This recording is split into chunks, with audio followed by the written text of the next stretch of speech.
You should learn how to own your client's business, your company's company, if you are, whether you are an employee or a virtual assistant, for you to really show what you're capable of between the hours of 8 to 5 or whatever hours you are working.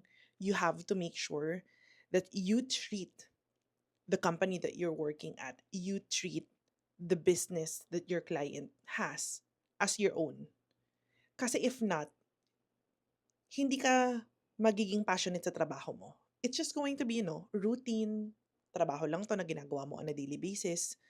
But sabi ko nga when I talked about yung changing ng mindset ko, even if you're saying na trabaho yan, even if you're saying your employee, this is not your own business, at the end of the day, yan ang nagpapakain sa'yo.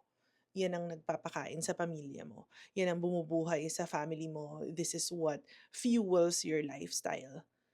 If you don't do well in this work, o ang daming mga maapektuhan.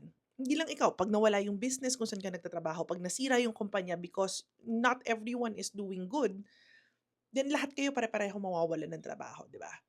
So, between the hours of 8 to 5, during the time na binabayaran ka ng kumpanya, binabayaran ka ng kliyente mo, be passionate about what you're doing.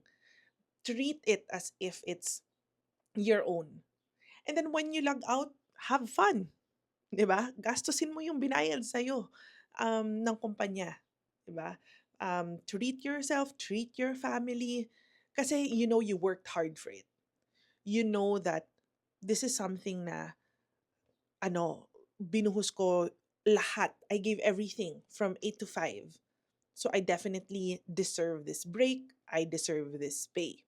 'Di ba? If you feel like you're not paid well, then negotiate your rate.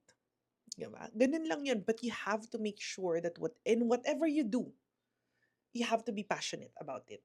Kasi ikaw lang din yung masi-stress. Ikaw lang din yung malulungkot kung everyday pumapasok ka tas hindi mo gusto yung trabaho mo. If umabot ka na sa point na yun, hanap ka ng passion mo. Try to, if you're an artist like my daughter sinubukan niya maging virtual assistant pero hindi talaga para sa kanya. My daughter is an artist. So sabi ko, sige, I will push natin, i-pursue natin yan. Yung drawing mo and everything. Tapos do'n siya mas nag-e-enjoy. Mas na enjoy niya yung kinikita niya, no, even if small pa lang kasi she's having fun.